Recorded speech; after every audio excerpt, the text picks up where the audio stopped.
Él es uno de los socios fundadores de una corredora de bolsa con las mayores transacciones hoy en día, entiendo, en el mercado local. ¿En qué cosas se debería fijar la gente como para decir mi plata está bien, está resguardada, es una corredora exitosa, que le está yendo bien, que funciona? O tú crees y apoyas, o no creo y no apoyo y que muera. Que siga su rumbo. Pero esa cuestión a media, eso es lo peor que yo creo que puede hacer como inversión a un negocio real.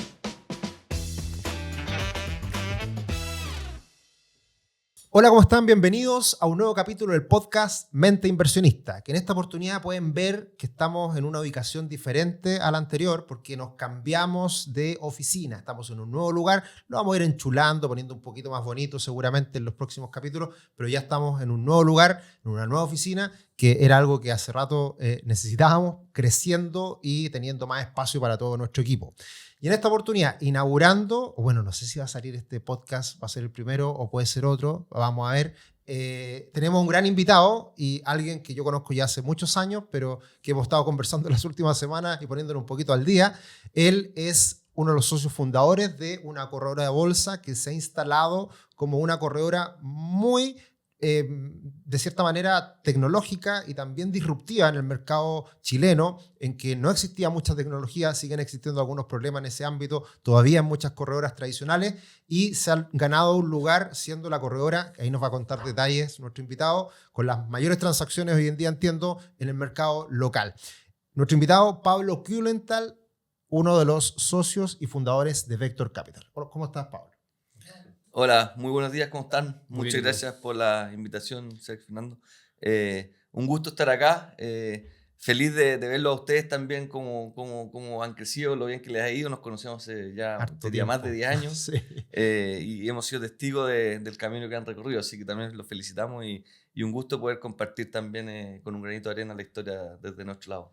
Sí, pues genial. De hecho, con Pablo nos conocemos hace mucho tiempo, pero quizás no habíamos profundizado tanto en nuestra relación y ambos por caminos paralelos que de cierta manera las historias de Vector y Patrimore son más o menos parecidas en términos de los años que del origen también. Sí. De hecho, nace en el mismo lugar, en la misma oficina. Ya lo vamos a estar comentando.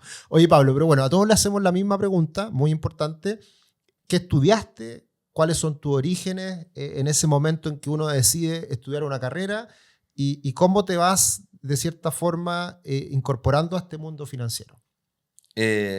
Bueno, a ver, yo soy nacido en Santiago, chileno, pero de origen alemán. Toda mi familia es de descendiente directa alemana y por tanto fui al colegio alemán acá en Santiago. Y después estudié ingeniería civil industrial en transporte. Ah, mira. Mi tesis yo la hice con el ministro Juan Carlos Muñoz, que acaba de salir, en la optimización de aeropuertos, y elegí desde bien temprano, yo quería ir al mundo financiero y elegí transportes porque era la especialidad que más herramientas de modelación estocástica y de predicción de demanda te daba, y que son fundamentales para hacer los modelos financieros. Y lo pasé muy bien ahí y me gradué, pero me fui al mundo financiero al tiro. Yo tenía, me acuerdo, una oferta para irme a trabajar a Nueva York, a Compass. Ah, ya, perfecto. Que Jaime Lavarra todavía me lo saca en cara. Y la había aceptado. Ya, peor todavía. Ah, claro. Y estábamos en el trámite de generar el tema migratorio, la visa. El visado, todo. El visado que se demora. En ese Claro. tiempo se demoraba un par Sí. de meses, 1 o 2 meses. Y estaba un día en mi casa y me suena el teléfono. Y la verdad estaba durmiendo, estaba de vacaciones, yo salí de la universidad, no estaba haciendo nada. Claro, tenías 20 y tantos años. 26 años, yo me voy Ya. a salir porque entré tarde al colegio, iba como Ya. atrasado. Y era la secretaria de Sebastián Piña dice, Sebastián Piña quiere hablar con usted. Y yo tenía un vaso de agua al lado de mi helador, tomé un poco de agua para que la voz No, recién Y me despertado. empieza a hablar, Sebastián, que en paz descanse, y me dice, te quiero entrevistar, te quiero conocer. Yo no, fue una sorpresa. Entonces, al día siguiente me entrevistó la persona que fue mi jefe, que era Santiago Valdés, y me hizo una oferta. Perfecto. Y me terminé quedando. Mira. Después de haber aceptado una apuesta para irme a Nueva York. Así que ahí fue mi primera pega y llegué al mundo financiero, a bancar, para ayudar a Santiago en el lado del mundo más privado. El mundo de la inversión está liderado por por Rivera, que se había ido, y estaba llegando Nicolás Noguera, y ahí tenía el equipo de inversiones, y nosotros estábamos en el lado de las empresas cerradas. Perfecto. Así que... Yo me acuerdo en esa época, no sé si será hasta ahora, pero las universidades como la Chile, la Católica, había un proceso importante de las grandes empresas de tener ahí el listado de los que se iban titulando y atraparlos. Un poco yo creo que fue esa la lógica. Sí, a ver, Piñera conocido por captar a los mejores alumnos. A mí me iba bien, pero yo no estaba en el top 1%, yo estaba en el top 2, 3, 5%. Pero creo que lo hice en una combinación. Yo era muy deportista, fui seleccionado a hockey, entonces yo logré combinar el deporte de alto rendimiento con la universidad.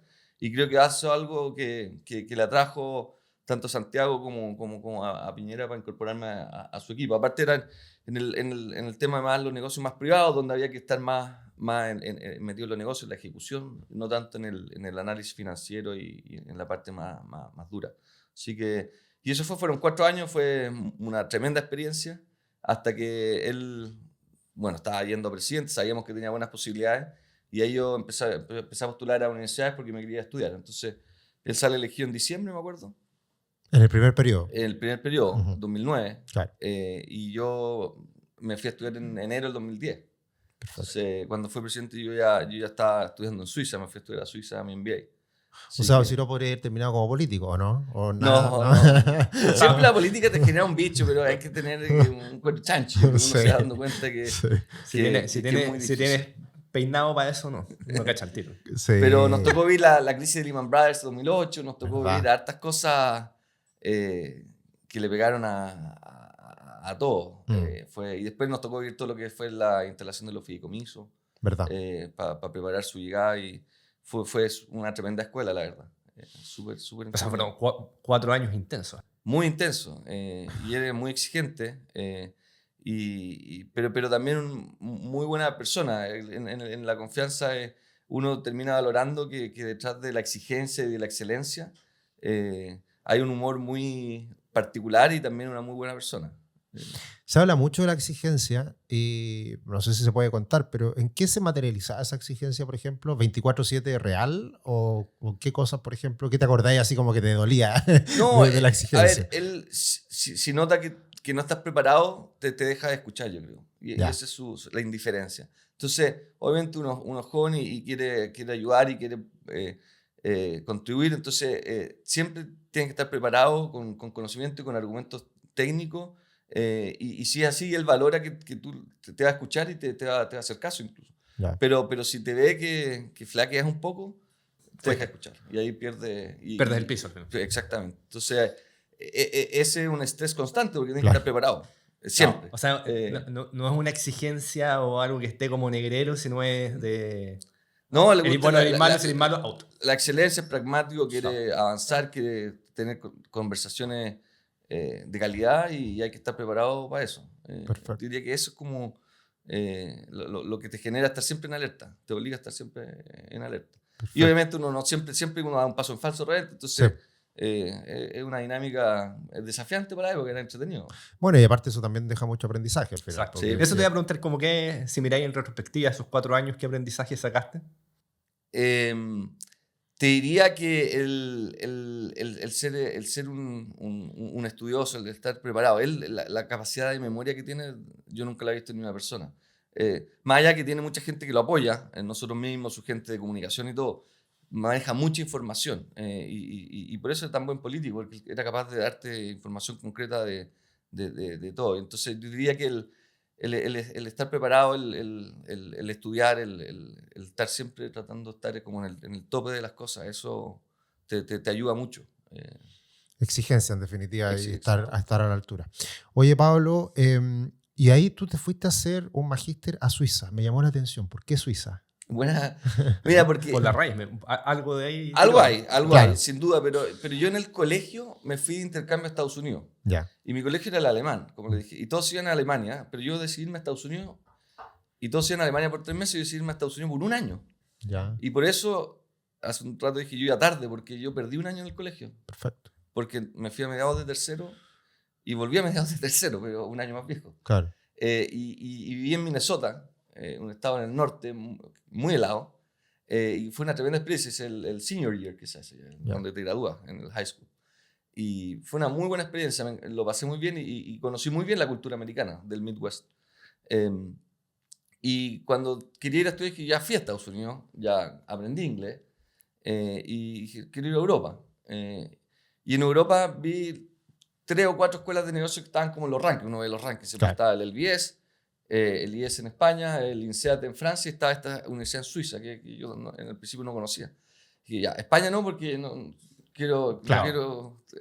y Londres, Francia, y postulé a las 3, y fui a ver las universidades, y la que más me gustó fue Suiza.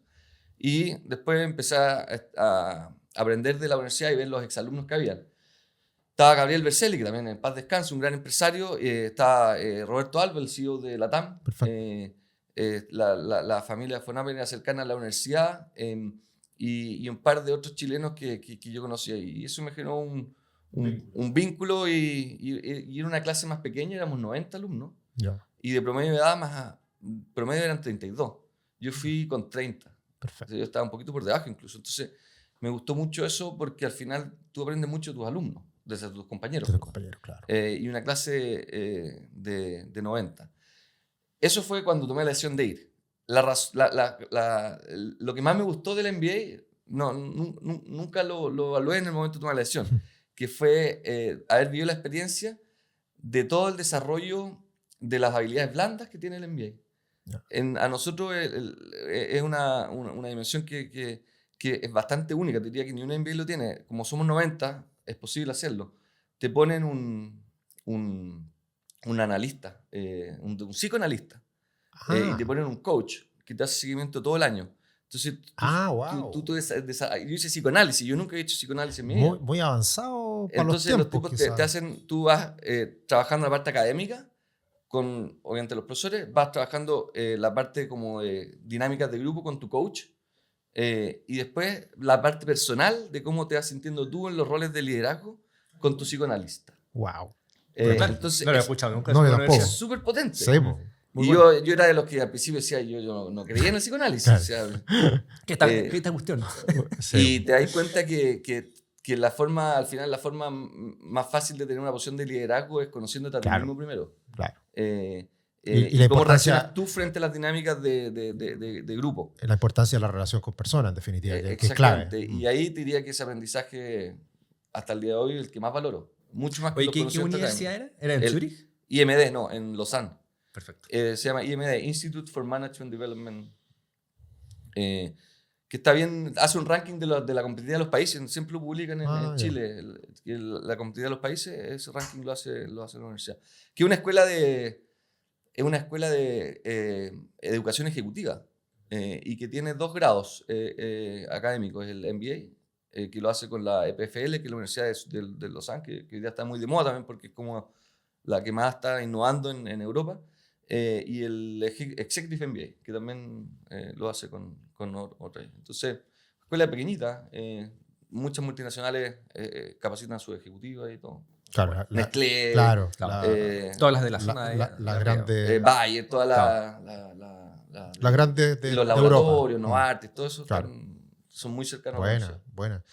Oye, Pablo, ¿y después de eso en McKinsey? Después McKinsey. Ya. El chileno siempre tiende a volver. Yo tuve ofertas para quedarme en Suiza y todo, pero decidí volver en McKinsey. ¿Tú ahí estabas soltero? ¿Te fuiste solo? Me fui soltero, pero me comprometí allá. Con mi señora, ella me acompañó el segundo semestre. Y ahí nos comprometimos allá y decidimos volver. Ahí estuve en McKinsey, estuve 2 años casi. Otra tremenda escuela. Esto fue el 2012, más o menos. 2011. 2010 estudié, 2011 volví. El 2011 y 2012. Perfecto. Y McKinsey te da como la estructura. Uno tiene muchos conocimientos, McKinsey te ayuda a ordenarla, a comunicarla. Muy buena experiencia, lo pasé muy bien. Me tocó hacer proyectos de operaciones, financieros, de todo tipo, y hasta el día de hoy conservo muy buenos amigos. Yo me acuerdo cuando entré a la oficina de McKinsey éramos como 22 consultores. Hoy día la oficina debe tener 120. O sea, era como una familia, era otro curso. Claro. Todos nos conocíamos, las secretarias te conocían, entonces era muy entretenido, y bueno, después crecieron, les ha ido muy bien, pero logramos tener muy buena, hasta el día de hoy tengo muy buenos amigos de esa época. esa época. Perfecto. Tener tranquilidad financiera no se trata de saberlo todo, se trata de estar bien acompañado. En Patrimor somos una empresa chilena experta en planificación financiera, asesores independientes y certificados por la CMF. No somos un banco ni una AGF, no vendemos productos financieros y no tenemos conflictos de interés.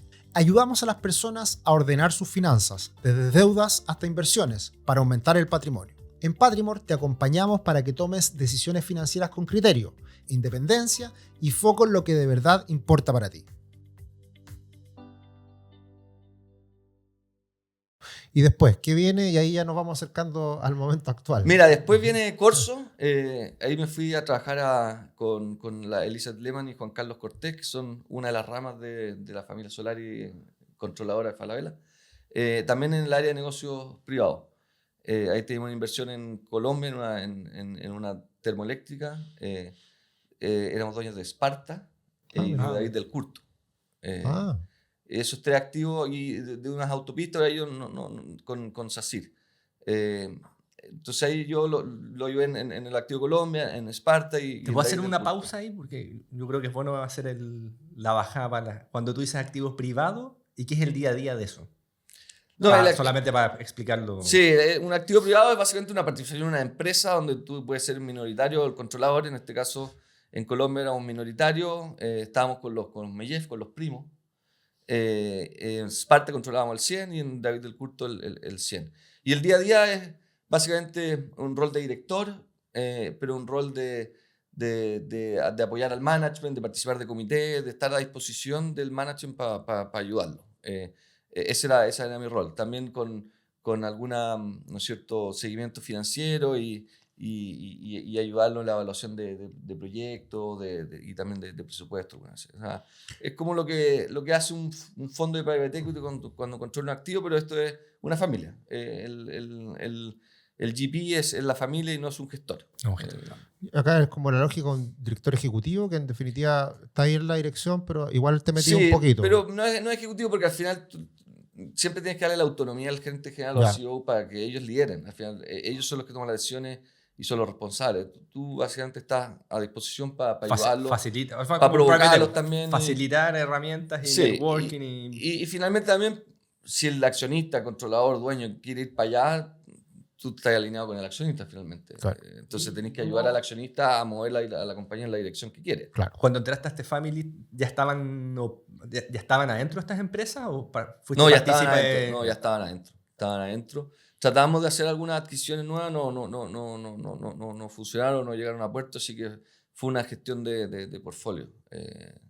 Ahí tuve 2-3 años y ahí esta decisión siempre se la agradezco a mi señora porque ella decide irse a estudiar a Italia y yo tuve que tomar la decisión de renunciar a Corso, a la carrera profesional que uno venía trayendo, cosa que en el minuto me costó mucho. Seguro. Pero a los 2 meses yo era la persona más feliz del mundo. Estaba en Italia aprendiendo a hacer helado y cocinar pizza, acompañando a mi señora. Y eso en la broma, pero en la realidad lo que produjo eso es que yo me independizara. Claro. Que en el minuto uno no lo ve. Claro. Y desde ese minuto yo me independicé. Y ahí creamos Baumax, que es una empresa que partimos de cero, con inversionistas, con empresarios. Está Gabriel Berselli, está Leonel Moeda Manquehue, está otros empresarios, y levantamos $20 millones y hicimos una fábrica que hace casas de hormigón prefabricado, que hasta el día de hoy funciona. Y ahí tuve 4 años. Perfecto. Después de eso, para ir avanzando más rápido, yo subo al directorio, ponemos a otro gerente general y vuelvo al mercado financiero, y ahí como socio del fondo de IG4 Capital, de un private equity brasilero. Eso fue el año 2018. Y eso hasta el día de hoy, ¿no es cierto? Y en paralelo, ¿no es cierto?, para entender la historia donde nace Vector, el 2011, Cristóbal Forno, uno de los fundadores de Capital, tú a quien bien conoces, éramos compañeros del colegio, él me invita a ayudarlo en el directorio. ¿Tú estás ahí en McKinsey? Yo estaba en McKinsey. Claro. Y después en Corso. Estaba justo ahí en esa época. La transición. Sí, y bueno, del directorio empezamos a hacer hartas cosas, la compañía fue creciendo, con up and downs como todos los proyectos, y en algún momento sale la oportunidad de comprar un porcentaje de Capitalia. Y yo con mi hermano y con otros inversionistas compramos el 10%. Y ahí yo me hago socio de Capitalia. y seguimos avanzando muchos años juntos. Y en algún minuto Capitaria empieza a tener ideas de negocios como complementarios. Claro. Y ese fue una corredora bolsa que se llama Graph en su minuto, y la idea era hacer cross-selling con el negocio de los CFDs. Y también nace en esa época, hay parte de la idea de hacerlo al 66. Claro. Y eso termina siendo que Capitaria pasó de ser una holding, terminó siendo 3 compañías que colgaba directamente los accionistas. O sea, dejó de ser una holding, habían 3 silos. Básicamente para permitir que algunos socios se quedaran con algún negocio por preferencia o por gusto. Perfecto. Y ahí, en esa como división, yo fui como el de los socios Capitaria que me quedé a cargo de la corredora, de Graph, que se iba a cerrar. Y ahí creo que fue Nico Gallardo, que conocía a Federico y que lo invita a que lidere la corredora como última oportunidad para el negocio, porque ya lo íbamos a cerrar, si no. Me acuerdo. Y llega Federico y yo estaba a cargo. Ahí nos conocimos con Federico. Teníamos un montón de gente en común, pero nunca habíamos estado juntos. Y hay parte, la historia, yo, como tenía mis pegas y todo, yo era director y estaba dedicada part-time, y Federico en el día a día empujando el carro. Entonces empezamos a avanzar, el negocio empezó a crecer, y en algún minuto, claro, yo tenía un porcentaje pequeño, Federico había tenido un plan de stock option para ir creciendo, entonces, pero teníamos una parte pequeña de la propiedad y estábamos empujando el carro. Entonces en algún momento dijimos, mira, lo más sano es que hagamos una oferta y compremos esto para alinear los intereses. Claro. Y ahí, de una versión que yo creo fue muy, muy amistosa y cordial, llegamos a un acuerdo, y nosotros nos quedamos con... La oferta fue por el 100, pero unos accionistas, que Andrés Rojas y Erwin, no quisieron vender. Entonces compramos el 70 y tanto, el 75 creo por ahí, ¿no? Y nos hicimos de la corredora y empezamos a crecer. Ahí nace un poco, ese es el origen de Vector, de la llegada de Federico, de cómo nos conocimos, y cómo empezamos ahí. Yo con el tiempo diría cada vez le he ido dedicando más tiempo, y ahora estamos en una etapa que ya vamos a entrar en detalle, pero estamos abriendo Colombia, estamos creciendo, y vamos a empezar a robustecer el equipo. Hemos hecho socio un par más, yo lo voy a empezar a dedicar más tiempo. Y estamos, de hecho, conversando ahora de cómo estructurar la organización de aquí al 2030. Y eso responde, obviamente, al éxito que ha tenido una corredora que nace como una corredora chiquitita, boutique, que se enfrenta a los grandes ya establecidos, que son generalmente las corredoras bancarias y los ya más consolidados, pero con una gran beta tecnológica, que eso yo creo que hace la gran diferencia y los lleva al momento actual también a tener ventajas competitivas respecto al resto. ¿Cómo nace esa? Porque hoy día, mirando retrospectiva, es fácil. Son Sí, digitales, claro, el resto que no es digital, pero ¿cómo nació esa idea desde un punto de vista que no existía y tampoco existe la tecnología? Como todos los negocios, uno no planifica dónde llega. O sea, eso, el que te diga que yo lo planifiqué, yo creo que deben haber algunas excepciones, pero uno va avanzando y va tomando decisiones en el camino.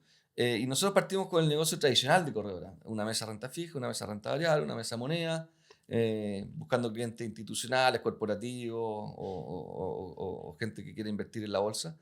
Y un momento llega Rational. Claro. Y nos dice, oye, tengo esta idea, estoy tratando de hablar y nadie me pesca. Y nosotros dijimos, bueno, intentémoslo, pues. Hicimos la conexión, de hecho invertimos un poco de plata, y empezó. Pero también ellos empezaron de a poco, y a los 6 meses llega otra aplicación, y después llega otro interesado. Y en ese minuto yo creo que tomamos una muy buena decisión, que fue que si queremos ser competitivos atendiendo a este tipo de clientes, tenemos que ser dueños de la tecnología. Y nosotros llegamos a un acuerdo con el proveedor de servicios del motor, del core de la corredora, para asociarnos con ellos, para que nos den un clon, una copia del código. Y eso ya fue hace, te diría, 5 años, 6 años. Y nosotros nos hicimos de una copia del código, y desde ese minuto lo empezamos a desarrollar con la ayuda de ellos al principio, a desarrollar nosotros. Y hoy día tenemos, el core es propietario, y tenemos 15 desarrolladores trabajando en mejora y en aplicaciones. Y eso te diría que nos hizo una ventaja competitiva importante. No es que hayan comprado, sino se clonaron la tecnología, o La- sea, la la tomaron, base, la la base, base. y después la empezaron a desarrollar para su Exactamente. negocio. Entonces, hoy día ya la tenemos todo apificado. Entonces, hablamos los mismos idiomas que las fintechs. Entonces, por eso nos podemos conectar y podemos apificar y hacer servicios. Entonces, hemos ido automatizando la parte operacional, el pay-in, el pay-out, ¿no es cierto? La transaccionalidad, o sea, el 90 y tanto % de nuestras transacciones no tiene asignación porque viene asignado por cliente final inmediato. Entonces, también empiezas a evitar los típicos problemas de asignación de las corredoras porque es todo automático, todo viene con root, todo viene... Todo queda y registrado, eso te también permite escalar. Nosotros hoy día rompimos la barrera de los 500.000 usuarios registrados 500.000. en Vector, ya 540.000. En nuestro ecosistema, nosotros lo vemos como estamos creando un ecosistema con nuestros partners, que son las plataformas, que son nuestros clientes, y ya vamos en 500.000, activos hay más de 250.000. Entonces es un negocio de escala y para eso la tecnología juega un rol fundamental. Cuando dices 250.000, ¿es considerando lo local más lo extranjero o solo local? Que son la mayoría, no, es todo, porque hay algunas fintechs que son extranjeras, que no. O sea, voy a tener un piropo. El otro día que estuvimos con, no voy a decir nombre de la corredora, que es de las tecnológicas, dijo, no, y decía, pero ¿por qué no hacen esto? Es que Vector está años luz todavía. Y eso que era de las corredoras tecnológicas, o sea, que queda para el resto. Y la otra, yo diría, característica combinado con eso es que si tú haces un análisis de las corredoras, como anécdota, Federico quizás te lo contó, pero cuando partimos a Federico, el papá es corredor. Usted está loco. ¿Cómo van a hacer una corredora? Si las corredoras se están cerrando. Exacto. No se están abriendo. Sepo. Esos son los datos duros. Es que de hecho para allá te quería llevar porque igual todo lo que han hecho ustedes también de cierta manera han tenido que derribar muchas barreras con la infraestructura que existe en Chile. Si la bolsa de comercio, de ahí parten probablemente algunos problemas de la falta de tecnología. Yo creo que pero ellos también han evolucionado para bien. Sí. O sea, la desmutualización de la bolsa nos permitió a nosotros entrar a la bolsa de comercio.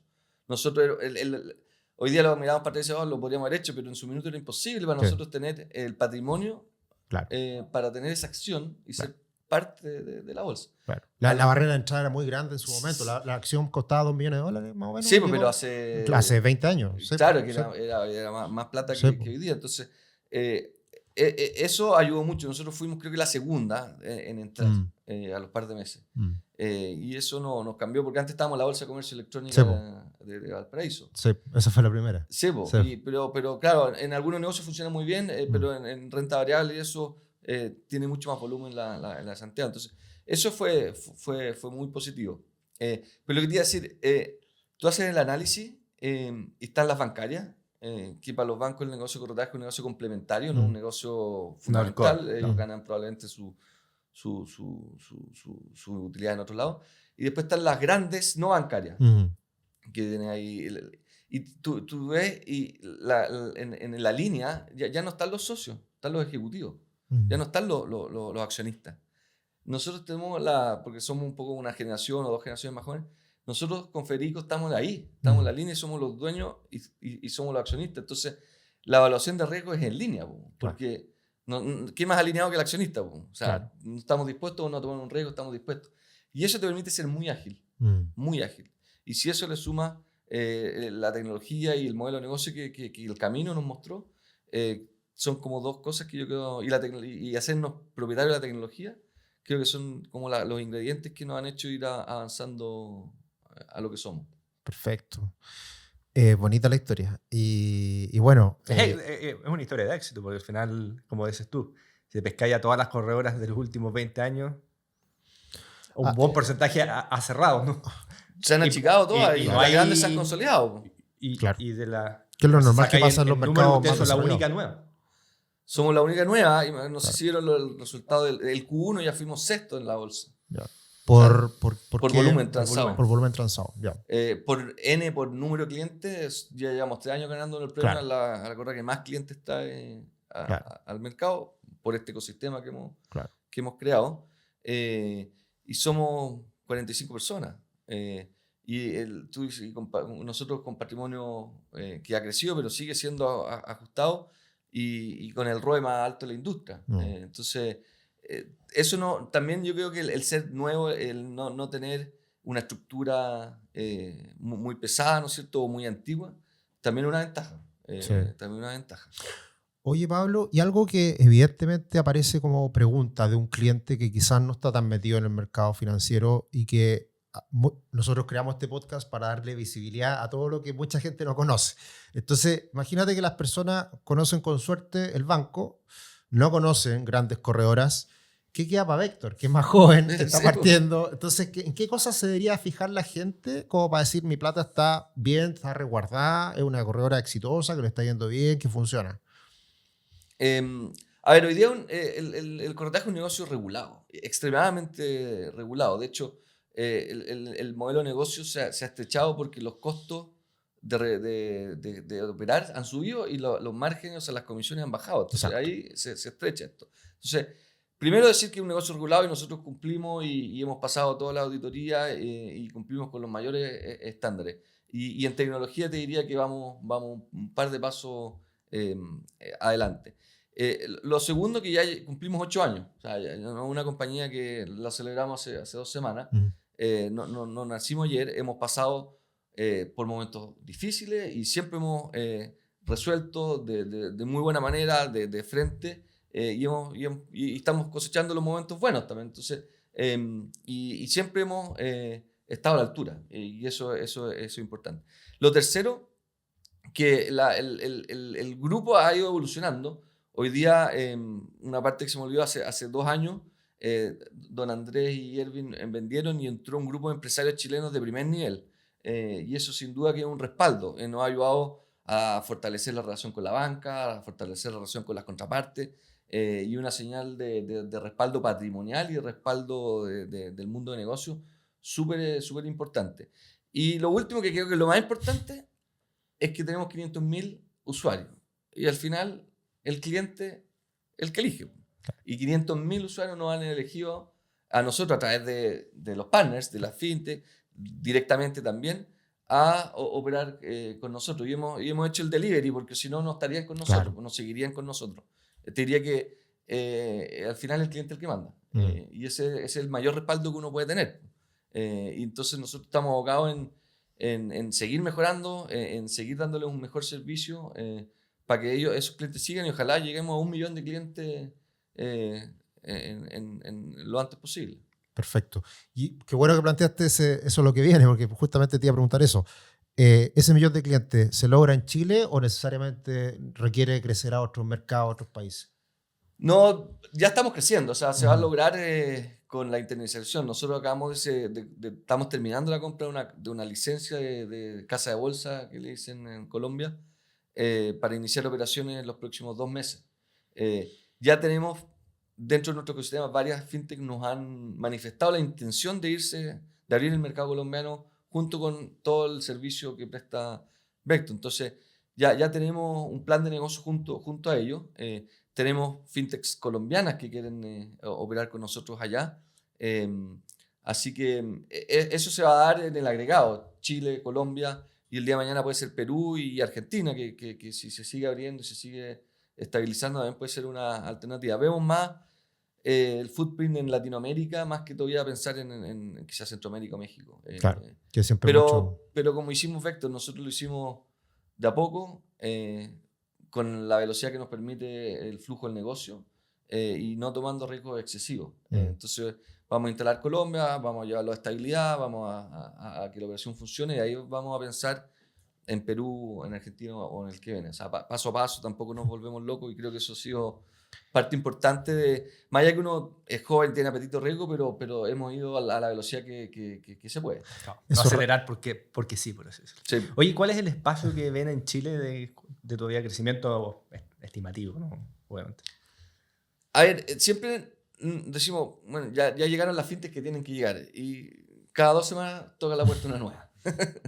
Entonces yo creo que la creatividad y la cantidad de servicios que todavía quedan disponibles es grande. Entonces van a empezar a llegar fintechs nuevas y nosotros estamos felices de poder atenderlo y creo que cada vez los vamos a ir atendiendo mejor. Entonces en Chile va a haber oportunidades. en los servicios que ya conocemos, US Stocks o fondos, asesoría, ¿no es cierto? Hay otros que quieren hacer social trading, hay varias variedades que estamos haciendo y queremos seguir fortaleciendo eso. Por otro lado también, creo que ya no hemos ganado un espacio y también ya tenemos un equipo de finanzas corporativas, estamos profundizando en las relaciones como en el negocio más tradicional, donde las personas ya te reciben, o sea, ya tienes el patrimonio suficiente para ir a sentarte y hablar con una FP, con una compañía de seguro y todo. Entonces, creo que el crecimiento también va a venir en el negocio tradicional de Vector, también en el negocio de los asesores externos. Creemos que hay una oportunidad de brindarle todas las herramientas para que los banqueros, los ex banqueros puedan atender a sus propios clientes con nuestras herramientas y focalizar a Vector en lo que es la transaccionabilidad y ser más un B2B y un partner de nuestros clientes para que el ecosistema se vaya fortaleciendo. Ese es un modelo de negocio que creo que vamos a ir fortaleciendo. Perfecto. Oye, justo hiciste tú la pregunta, pero me quedó pendiente. Es que raro escuchar en estos tiempos ir paso a paso, consolidar Colombia y no crecer en otros lados. ¿Qué has visto tú en los últimos años de lo que ha sido todo el ecosistema emprendedor, de que se ha hablado tanto de levantar capital, crecer y comerse el mundo? ¿Qué opinión tenía al respecto? Yo soy un escéptico y creo que el tiempo te va dando un poco la razón, a excepciones, siempre hay excepciones. Porque las valorizaciones están muy altas, en mi opinión, y con poco sustento fundamental. Son basados en crecimiento, en expectativa. Entonces, tú ves, hay, sin decir nombre, pero grandes casos incluso de unicornios que no tienen sustento de flujo. Y eso en algún minuto tiene que caer por su propio peso. Entonces, yo soy un poco escéptico. Ahora, me gusta porque hay excepciones potentes también en Chile y que probablemente valen las valorizaciones que han conseguido. Y esos hay que aplaudirlo y admirar lo que han hecho. Pero el modelo de venture, que es básicamente el fondear y el buscar crecimiento y salir a hacer el deployment de cash, es riesgoso, en mi opinión. Nosotros, primero porque no teníamos la plata, y segundo porque nos dimos cuenta que al final del día tiene que ser un negocio. Y tenemos que ganar plata. Nosotros afortunadamente lo hemos hecho, pero lo hemos reinvertido también, porque queremos consolidar el proyecto. Yo soy más de esa corriente, que bueno, porque también no ha ido bien, uno siempre tiene un sesgo, pero la otra, yo creo que lo dice el modelo de Venture Capital es más riesgoso. O sea, algunas te van a funcionar, otras no te van a funcionar. No, y tiene mucha lógica con toda tu experiencia también en el mundo real, digamos, el private equity, que en definitiva son negocios a la antigua en muchos casos, y que eso es muy valioso. Probablemente en otra invitación que te vamos a hacer en el futuro vamos a hablar de private equity, que ahí yo creo que te podemos sacar mucha información, mucho conocimiento. Encantado. Sí, oye, vamos bien, pero nos quedan poquitos minutos, tú tienes una reunión después, así que vamos con las últimas preguntas que están relacionadas a tu experiencia invirtiendo con las buenas y con las malas. Y esto siempre saca una sonrisa y siempre ojalá contar alguna anécdota entretenida. ¿Cuál experiencia mala que te acuerdes que quizás no te gustaría recordar? Mira, yo en las inversiones he sido fiel como a mi carrera profesional. Yo recién ahora, quizás que uno ya tiene un poquito más de liquidez, siempre invertí en negocios privados. Yo no invertía en la bolsa, muy poco. Por eso me hice socio capitaria, un negocio cerrado. Por eso hicimos Baumax, donde también invertí. De hecho, me acuerdo de mi primer negocio saliendo de la universidad fue un elástico en el Parque Arauco que te lanzaba para arriba. No sé si se acuerdan de eso. Un Benji invertido. Exacto. Sí. El G-Max se llama. Entonces, tú voy a hablar de las buenas, o sea, la buena experiencia. Yo creo que es una muy buena inversión. Y siempre se lo agradeció a Cristóbal y todo, y fue haber invertido en Capitaria, porque eso después me permitió invertir en Vector y después estar donde estamos. O sea, es increíble la historia de los orígenes de Forex Chile, Capitaria, que al final salieron 3 tremendos negocios en definitiva. Y Global hoy día que es gigante, Vector que le está yendo muy bien, lo mismo Capitaria que se ha mantenido por mucho tiempo. Entonces ha sido una incubadora de negocios. Y también, bueno, y saliste tú. Claro, muchos que salieron también, claro, como ejecutivos que fueron y que después hicieron sus propios negocios. Exactamente. También. Sí. bien impresionante eso. Sí. Entonces, eso fue una buena inversión. Y mala inversión a todos nos ha pasado, y uno más aprende, pero siendo parte del fondo Private Equity, nosotros invertimos en una empresa acá en Chile que nos fue mal y que tuvimos que hacer el write-off de la inversión. Y ahí uno como gestor también coinvierte. Entonces, o sea, no solo nos fue mal con la plata de los inversionistas, sino que nosotros patrimonialmente en la personal también nos fue mal y perdimos harta plata. Y eso sabes que uno aprende mucho más de esas experiencias que son súper dolorosas y son negativas al final, porque no cumpliste con tu inversionista, personalmente también son negativas. Entonces te diría que, pero siempre en el ámbito de negocios. Claro.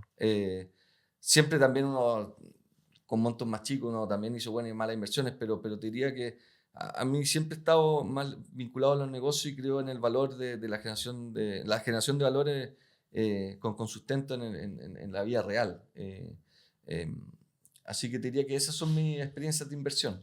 Nosotros tenemos harto cliente que, por supuesto, invierte en instrumentos financieros, que ahí nosotros los asesoramos, pero también tenemos muchos clientes empresarios, emprendedor, y muchos clientes que quizás también, como ha sido tu experiencia, consigue un poquito más de plata y quizás se quiere meter en el mundo real, de quizás decir, ¿sabes qué? Quiero comprar la participación en una empresa, veo este negocio, me están ofreciendo esta cosa. ¿Qué consejos tú le darías a alguien que se quiere meter en una empresa pequeñita? Puede ser, no sé, un café, un restaurante, no sé si sean los mejores ejemplos. No, el mejor ejemplo. Claro, porque son negocios súper complicados. Pero no sé, una fábrica chiquitita, no sé, algo en el mundo real, ¿qué cosas son como importantes evaluar a menor escala? Sí, la primera es una decisión si tú vas a ser como controlador o minoritario. Si vas a ser un controlador, mi consejo es decir, dedícate. Claro. O sea, no. No pongas solo la plata. Claro. Si vas a ser minoritario, yo creo que lo fundamental es evaluar la persona que va a estar liderando. Incluso, obviamente, el negocio también, pero es primordial la persona que va a estar empujando ese proyecto. Y tener plena confianza en él. Y apoyarlo y tener paciencia, porque los negocios son lentos. Son lentos. Siempre hay excepciones. El gallo que en un año o 2 años la sacó al estadio, pero que lamentablemente eso es lo que sale en los diarios y lo que uno más se entera, pero la generalidad es compleja. Son lentos y son complejos. Entonces, tener paciencia, estar dispuesto a apoyar, y si uno cree, darle hasta el final. O sea, Baumax el año pasado fue el primer año que tuvo un balance en azul. Perfecto. Después de 7 años. Claro. Y los socios, todos, lo apoyamos todos los años con tiempo y plata. Claro. Hasta que la cuestión sale adelante. Entonces, esa es una visión más de negocio, de mundo real, ¿no es cierto? Porque las cosas no es como el trade, pues, o sea, claro. Te compraste una acción, subió un 20% o un activo apalancado, claro. Te duplicaste y una chao, semana. Y chao, no te metiste más allá de entonces, lo que fue. Te diría que eso es ver las personas y tener la paciencia. Y es importante eso que mencionas con la paciencia, porque la paciencia no es solamente tiempo, la paciencia es quizás poner más plata. Bueno, pero siempre tiene que haber un convencimiento, porque es un poco contradictorio, pero cuando dejas de creer, yo creo que lo más rápido hay que cortar y salir lo más rápido posible. O sea, es como medio bipolar esto. O sea, o tú crees y apoyas, o no creo y no apoyo y que muera. Que siga su rumbo. Pero esa cuestión a media, eso es lo peor que yo creo que puede hacer como inversión a un negocio real. La inversión que nos fue mal, en algún momento dejamos de creer en ella y hicimos la pérdida. Perfecto. Porque podríamos haber seguido batallando. Siempre. Pero no, ¿sabes qué? Pum. Vamos a cortar por lo sano y con todo lo que implica. Claro. Pero si ya no crees en los fundamentales, te estás engañando a ti mismo también. Sí. Y a tus inversionistas, al final vas a hacerlo perder más plata. Exacto. Oye, Pablo, ¿y alguna métrica? ¿Algo así como mirar balance, flujo, proyección? Bueno, las empresas quebran por caja, así que yo diría que en un negocio pequeño que está creciendo, la caja diría que es fundamental. Depende de los negocios con capital de trabajo intensivo, más aún. Los negocios con menor capital de trabajo, quizá, o con capital de trabajo positivo, tienen menos ese problema y miraría otras cosas, pero pero la generación de ingresos y de flujo, te diría que es lo que hay que estar mirando. Perfecto. Pablo, ha sido extraordinaria conversación. 40 minutos, así que anduvimos increíble. Así que todos felices. Tú te puedes ir a tu reunión. Nosotros seguimos grabando, seguimos haciendo más entrevistas. Como te dije, feliz en un futuro. Hay algunos que ya se han ido repitiendo en esto ya cerca de 100 capítulos que llevamos, así que encantado de seguir conversando con toda tu experiencia. Ha sido muy entretenida la conversación. Y bueno, a todos agradecerles que estén acá semana tras semana, que vean nuestro contenido, que lo compartan, que nos escriban ahí en los comentarios, que vean en las diferentes plataformas, YouTube, Spotify y Apple Podcasts. Siempre se me enredan todas, pero hay que decirlo. Y bueno, feliz de seguir sorprendiéndolos con grandes invitados como tú, Pablo. Muchas gracias por estar acá. Gracias, Fernando. Y muchas gracias a ustedes por seguirnos semana tras semana. Que estén bien. Chao, chao. Chao, chao.